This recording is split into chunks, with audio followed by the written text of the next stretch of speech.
तो जैसा कि पिछले एपिसोड में हमने देखा था, वांगलिंग को यहाँ पर आते ही समझ में आ जाता है कि ओल्ड मैन इसको मारने के मकसद से लाया था और यहाँ पर चार लोग और मौजूद थे। वो जो बाल्ड मैन था उसे तो वांगलिंग मार चुका था।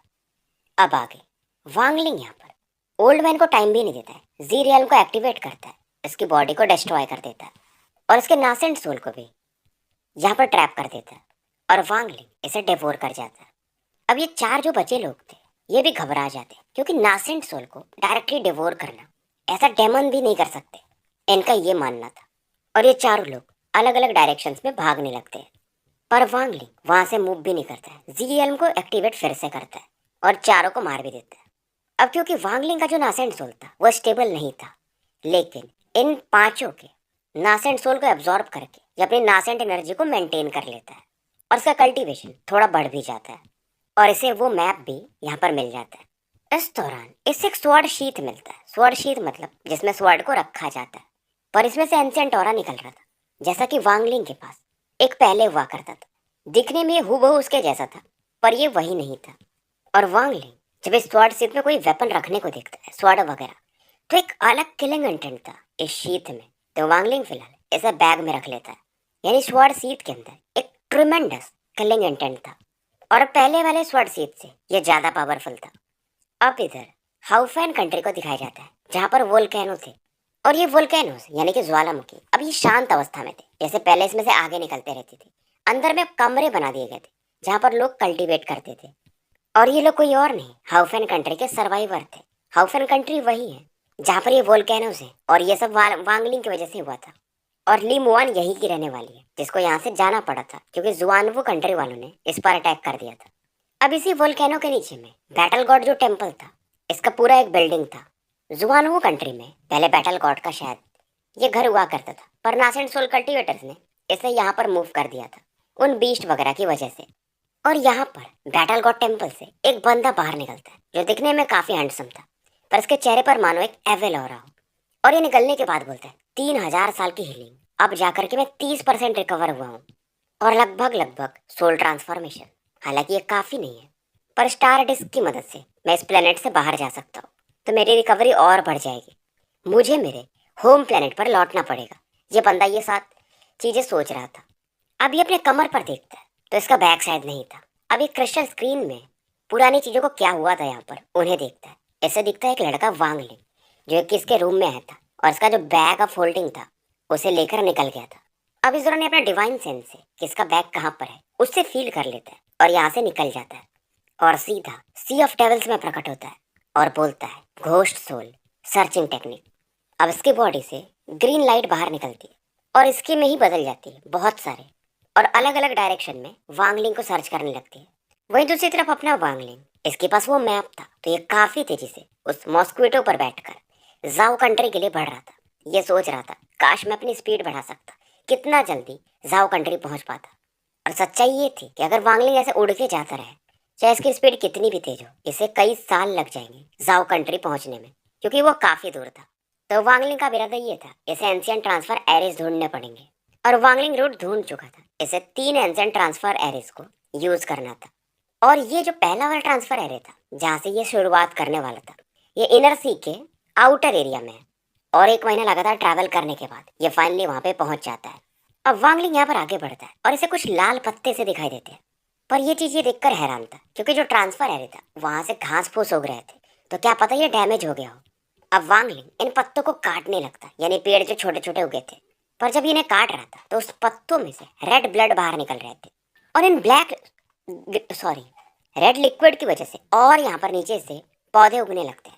वांगलिंग यहाँ पर फ्लाइंग स्वॉर्ड यूज करने को देखता है। ये जो ब्लडी हो रहा थी ये फ्लाइंग स्वॉर्ड के ऑरा को भी डिम कर दे रही थी। अब फिलहाल ये अपने 99 रेस्ट्रिक्शंस फ्लैग निकालता है और इन रेस्ट्रिक्शंस की मदद से प्लांट्स को मारने लगता है और वांगलिंग इसे मैनिपुलेट करके फाइनली ट्रांसफर एरे का रास्ता ढूंढ लेता है। मतलब जाना तो ही था, पास में ही था, बट पौधों की वजह से वो दिख नहीं रहा था। वांगलिंग यहाँ पर पहुंच चुका था और ट्रांसफर एरे को स्टडी करने लगता है। इसे थोड़ा बहुत रिपेयर करना था क्योंकि कुछ पौधों की वजह से ये थोड़ा डैमेज हो गया था और इसका जो नॉलेज था ट्रांसफर एरे हो या फॉर्मेशंस, उस पर अब पहले से काफी अच्छा हो चुका था। और इसके अलावा सी ऑफ डेविल्स में उतना कोई नॉलेजेबल बंदा भी नहीं था। एक बंदा था sky devil lord, 6 desire devil lord, but वो शायद अब मारा जा चुका है। अब वांग ली इसे देखने के बाद समझ चुका था यहाँ कुछ होगा नहीं, तो एक दूसरा ट्रांसफर एरिया ढूंढता है और ये एकदम सही सलामत था। इसे थोड़ी देर ये स्टडी करता है और जो शायद ट्रांसफर एरिया का उस वाले में पार्ट मिसिंग था वो यहाँ पर तो था ही। और वांगलिंग को समझ में आता है क्योंकि दो ट्रांसफर एरिया को ये जाके देखता है, दोनों को किसी ने रिपेयर किया था, मतलब कुछ ने काम होगा ही उसका। बट वांगलिंग ने इन्हें तोड़ दिया था वो वाला ट्रांसफर एरिया बनाने के लिए जिधर से इसे जाना था। और इसे लगता है कि सी ऑफ डेविल्स में कुछ बड़ा होने वाला है और वांगलिंग इन्हें डिस्ट्रॉय कर देता है क्योंकि अब इसे कुछ गड़बड़ लगने लगा था और अपना ट्रांसफर एरिया को ये बनाने में लगा था। पर इस दौरान इसे मिड एयर में एक ब्लैक क्लॉथ गाय दिखता है और ये बंदा नास एंड सोल के मिड स्टेज में था। और वांगलिंग अवाक इस बात पर था कि इसके काफी करीब आ चुका था, नहीं तो नॉर्मली वांगलिंग के डिवाइन सेंस का एक एरिया है, उसके अंदर कोई भी आया तो ये फील कर लेता है। और वांगलिंग के अंदर अब एक कलिंग इंटेंट जागता है और वांगलिंग अब अपने जीरियन को एक्टिवेट कर देता है। ब्लैक क्लॉथ गाय ने इसके पहले वांगलिंग पर अटैक किया था पर वांगलिंग बच गया था क्योंकि इसे फील कर लेता है। तो ये ब्लैक क्लॉथ गाय फिर से वांगलिंग पर अपने स्टोन स्टैम्प के ओरा से अटैक करता है।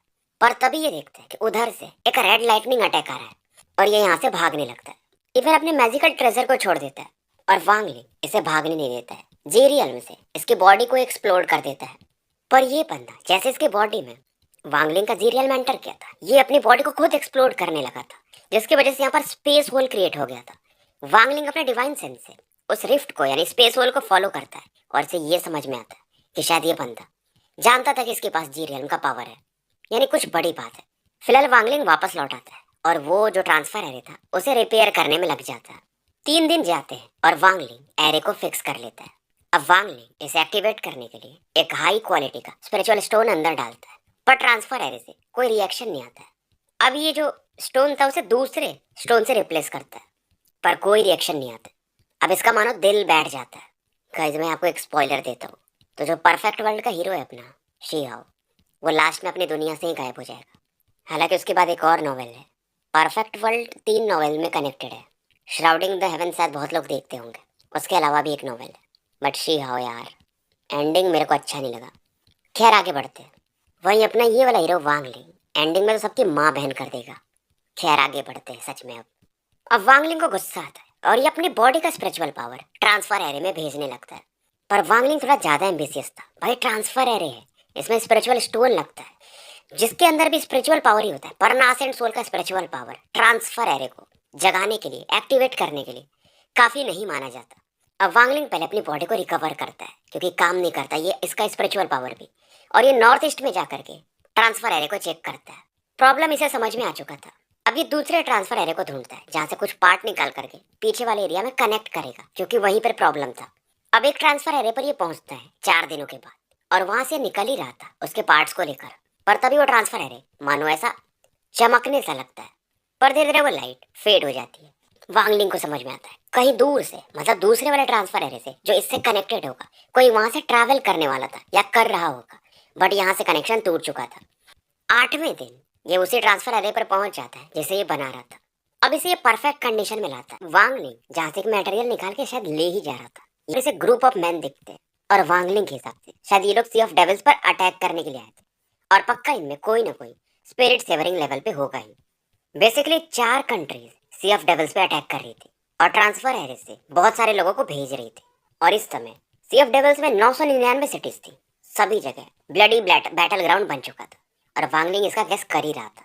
वांगलिंग को समझ में आ जाता है कि सी ऑफ डेविल से जल्दी निकलना पड़ेगा। वांगलिंग अपने ट्रांसफर एरे वापस लौटता है। इसे कंप्लीट कर चुका था। एक टॉप क्वालिटी का स्पिरिचुअल स्टोन अंदर डालता है और ट्रांसफर एरे अब खुलने लगता है।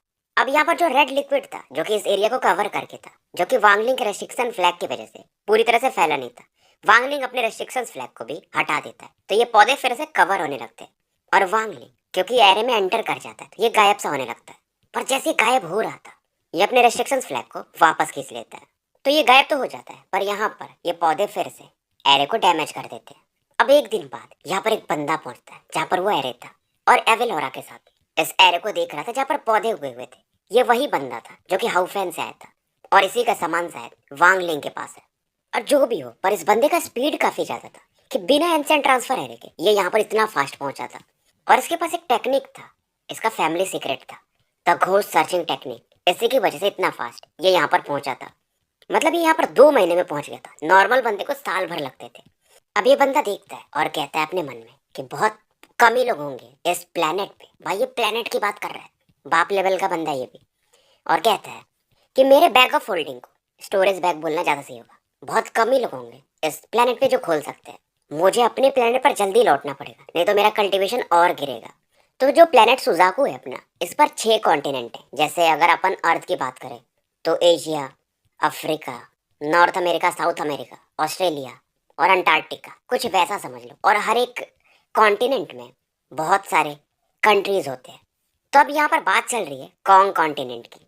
इस कॉन्टिनेंट में ज्यादातर जो कंट्रीज हैं रैंक 1, 2 और एक आधी कुछ रैंक 3 की कंट्रीज हैं, कुछ एक शायद 4 की भी हैं। अब यहाँ पर एक छोटा सा शहर था जो कि सी ऑफ डेविल से कनेक्टेड था, यानी बॉर्डर पे था। और यहाँ पर टॉप लेवल का बंदा कोर फॉर्मेशन पे था। और यहाँ पर एक एंशियंट ट्रांसफर एरे था। ट्रांसफर एरे चमकता है और वांगलिंग इसके अंदर से बाहर निकलता है। बाहर आते ही वांगलिंग अपने डिवाइन सेंस से पूरे शहर को स्कैन कर लेता है। और जब इसका डिवाइन सेंस फैलता है तो लोग एक चिलिंग ऑरा फील करते हैं। फिलहाल वांगलिंग को फर्क नहीं पड़ता है, मैप तो इसके दिमाग में था ही। उसके हिसाब से ये आगे ट्रैवल करने लगता है। मॉस्क्विटो बीच को ये बाहर निकालता है और उसके ऊपर बैठकर फिर से ट्रैवल करने लगता है। 10 दिन बीत चुके थे और वांगलिंग इस दौरान कई सारे रैंक 1 और 2 की कंट्रीज को पार करते करते सेकंड ट्रांसफर एरे वहां पर पहुंच जाता है। और ये वाला जो एरे था ये एक माउंटेन पर था, जो कि पहले लिखा गया था क्योंकि अब ये एरिया डेवलप हो चुका था। तो माउंटेन बचे खाते, इंसान वैसे भी हर चीज को खा ही जाता है। अब यहाँ पर आगे में एक सेक्ट था। वांगलिंग इस लोकेशन को देखता है और एक बैरियर था, पर मॉस्क्विटो की मदद से ये इसे भी तोड़ के अंदर जाता है। अब यहाँ पर जो कोर फॉर्मेशन के बंदे थे इसे रेस्पेक्ट दिखाते, खास करके उस मॉस्क्विटो बीस्ट को देखकर इनकी फट जाती है। अब सामने में 3 लोग खड़े थे, तीनों कोर फॉर्मेशन पर थे और 2 लड़के और एक लड़की थी। लड़की दिखने में काफी ग्रेसफुल और सुंदर थी। वांगलिंग भी यूथ यूथ ही दिखता था, पर था ये 400 साल का। और वांगलिंग इनसे पूछता है ये सेक्ट का नाम क्या है। अब इनमें से एक बताता है जी यून सेक्ट। वांगलिंग सीधा पूछता है यहाँ पर कोई एंशिएंट ट्रांसफर एरे था क्या, वो अभी भी है। ये सीनियर जो था, मतलब ये बंदा मना करता है, पर वांगलिंग तुरंत ही कोल्ड ऑरा रिलीज करता है कि क्या तुम श्योर हो। ओल्ड मैन यहाँ पर डर जाता है जो कि कोर फॉर्मेशन पर था। अब ये लेडी आगे आती है और कहती है सीनियर, क्या आप जिस एंशिएंट ट्रांसफर एरे की बात कर रहे हो उसका लोकेशन आपको माउंटेन पे दिखा रहा था। वांगलिंग इस लड़की की तरफ देखता है, दिखने में सुंदर थी पर ली मुआन जैसी नहीं। और ये कहती है अगर आप उसी की बात कर रहे हो तो मैं उसका लोकेशन जानती हूँ। वांगलिंग इसको बोलता है ठीक है फिर ले चलो। अब दोनों कोर फॉर्मेशन कल्टीवेटर्स इस लेडी के अलावा ये भी इन्हें फॉलो करते हैं और एक माउंटेन पर पहुंचते हैं। और ये बताती है इन दोनों लोगों को इसलिए नहीं पता है क्योंकि पहले यहाँ पर जीवन सेक्ट नहीं था और ये मेरा घर है, इसलिए मुझे पता है।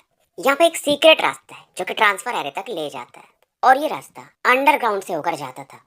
अब वांगलिंग क्योंकि इसके कमरे से होकर जा रहा था तो स्क्रीन पे मतलब इसकी एक फोटो पड़ी थी जहाँ पर ये थोड़े कम कपड़े पहन के थी। वांगलिंग देखता है फिर तुरंत नजरें हटा लेता है और ये लड़की भी थोड़ी शर्मा जाती है। उस फोटो को नीचे कर देती है ताकि इसके दोनों सीनियर ब्रदर्स ना देख पाए।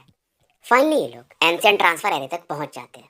अब वांगलिंग जाने से पहले 2 लो क्वालिटी के स्पिरिट बीस्ट के कोर्स इसे देता है, यानी फीमेल कल्टीवेटर को, किसे रिफाइन करके पिल बना लेना, तुम्हारे कल्टीवेशन में मदद होगा। क्योंकि लड़की फील करती है कि अगर ये इससे खाएगी तो कोर फॉर्मेशन के लेट फेज में पहुंच जाएगी और ये एक्सेप्ट भी कर लेती है। फिलहाल वांगलिंग एंशिएंट ट्रांसफर एरे पर एक हाई क्वालिटी का स्पिरिचुअल स्टोन यूज करता है और यहाँ से गायब हो जाता है। अब यहाँ पर जाओ कंट्री की बात की जाती है जहाँ पर इस समय टॉप लेवल का जो सेक्ट है जुआन डाओ सेक्ट है और इसके एंसेस्टर हैं पू नानजी, जो कि नासेंट सोल के फिलहाल लेट फेज में थे। 400 साल बीत गए थे पर ये स्पिरिट सेवरिंग पे नहीं पहुंच पाए थे। शुरुआत में शायद ये मुझे जितना याद है नासेंट सोल के मिड या इनिशियल लेवल पे थे। बाकी भी यहाँ पर सेक्ट थे जैसे कि इथेरियल सेक्ट, निर्वाणा सेक्ट, पर पू नानजी की वजह से वो सेकेंड क्लास सेक्ट बन के ही रह जाते हैं। डेमोनिक सेक्ट्स भी थे जैसे कि हेवन रोड सेक्ट, हे हुआन सेक्ट, वू फेंग सेक्ट, और ये अभी भी अच्छा ही कर रहे थे। और अभी देखा जाए तो जो जाओ कंट्री है वो पू नानजी के अंडर है और धीरे धीरे रैंक 4 की कंट्री की तरफ बढ़ रहा था। मतलब जैसे ही पूनांजी स्पिरिट सेवरिंग स्टेज पे पहुंचेगा इस कंट्री को अपग्रेड कर दिया जाएगा और रैंक 4 की कंट्री कहा जाना लगेगा। और 400 सालों में यहाँ पर कुछ लोग फेमस और हुए थे, जैसे कि डाओ सेक्ट का एक जीनियस बंदा था वांग जुवो। इस बंदे ने 200 साल में कोर फॉर्मेशन पे पहुंच गया था और फिलहाल मतलब 400 सालों में कोर फॉर्मेशन के लेट फेज में है, जो कि जाओ कंट्री के हिसाब से काफी फास्ट माना जाता था। और इसके अलावा यहाँ पर एक फैमिली थी जो काफी फेमस थी, वो थी टेंग फैमिली। वहाँ के एंसेस्टर टेंग हुआ युआन, और ये भी 400 सालों में नासेंट सोल के लेट फेज में पहुंच चुके थे। और टेंग हुआ युआन इसकी जो बहुत सारी पोतियां होती थी उनकी अच्छे फैमिली में शादी करता है ताकि इसका रेपुटेशन और बढ़े। जैसे कि इसने अपनी एक पोती का शादी वांगजुओ से किया था। टैंग फैमिली 400 सालों में और ज्यादा एक्सपैंड कर चुकी थी। एक दिन की बात है, अंडरग्राउंड में पुनांजी कल्टीवेट कर रहे थे और एक स्ट्रॉन्ग ब्लड लस्ट ये फील करते हैं। इवन इनका भी स्पिरिचुअल एनर्जी मानो केओस में जाने लगता है, क्योंकि फिलहाल ये स्पिरिट सेवरिंग लेवल में जाने का ट्राई कर रहे थे। इवन ये भी डिटेक्ट नहीं कर पाते कि ये औरत कहाँ से आ रही है, और इसे मैसेज मतलब ये मैसेज टेंग भगवान को भी भेजते हैं, पर टेंग भगवान को फर्क नहीं पड़ता है। और अब तो ये अपनी लाइफ को काफी इंजॉय कर रहा था। टेंग भगवान ये भी इस समय कल्टीवेट ही कर रहा था। बाहर निकलता है और टेंगली के टैबलेट की तरफ देखता है, जैसे कि 400 साल पहले वांगलिंग ने मार दिया था। और ये बोलता है कि अगर तुम जिंदा होते तो शायद अब तक तुम नासेंट सोल लेवल पे पहुंच चुके होते। अब इस दौरान टेंग फैमिली सिटी के बाहर में दो लोग प्रकट होते हैं, एक लड़का और एक लड़की। दोनों ने व्हाइट रोब पहने थे। अभी जो लड़का था एक स्ट्रेंज एक्सप्रेशन दे रहा था टेंग फैमिली की तरफ देखकर, और जो लड़की थी वो इसे कहती वांगजुओ, कितने 100 साल बीत गए पर तुम्हारा किलिंग इंटेंट अभी भी नहीं गया, जाने दो। अब ये मिडिल एज्ड मैन यानी कि वांगजुओ कहता है जाने दो, मेरे मम्मी मेरे पापा मेरे पूरे क्लैन को खत्म कर दिया, मैं वांगजुओ, मैं इंसान हूँ, मैं कैसे जाने दे सकता हूँ। अभी जो लड़की थी इससे इसकी शादी हुई थी और ये बोलती है कि मैं अपनी छोटी बहन से मिलने आई हूँ, 3 दिन बाद हम निकल जाएंगे, तो कृपया करके ज़्यादा इम्पल्सिव मत होना। वांगजुओ भी समझाता है कि जब तक मेरा स्ट्रेंथ उस लेवल पे ना जाए कि मैं उस ओल्ड मैन को मार पाऊँ, तब तक मैं शांत ही बैठूंगा। अब ये लड़की कहती कि तुम्हें ये मैटर एंसेस्टर पे ब्लेम नहीं करना चाहिए, यानी कि अपने ग्रेट ग्रैंडफादर या जो भी होंगे टेंग वांगवान उनकी बात करती है, बल्कि तुम्हें उस बंदे को ब्लेम करना चाहिए। ये वांगलिंग की बात कर रही थी। अब वांगजुओ कहता है अपनी वाइफ यानी टेंग जियो जियो से कि तुम उस बंदे वांगलिंग का नाम मत लिया करो, मैं तुमको वार्निंग दे चुका हूँ। वहीं दूसरी तरफ जाओ कंट्री के किनारों पर एक अननोन वैली में एक बंदा प्रकट होता है, और ये था वांगलिंग। इसके फोरहेड पर पर्पल स्टार को देखा जा सकता था। अब यहाँ पर प्रकट होने के बाद यह नील डाउन होता है और कहता है मम्मी पापा टाइजू वापस आ चुका है, क्योंकि इसका प्यारा नाम टाइजू था। और ये बोलता है कि जाओ में मैं खून की नदियां बहा दूंगा, और अगर मैं ऐसा नहीं कर पाया तो मेरा सोल डिस्ट्रॉय हो जाए।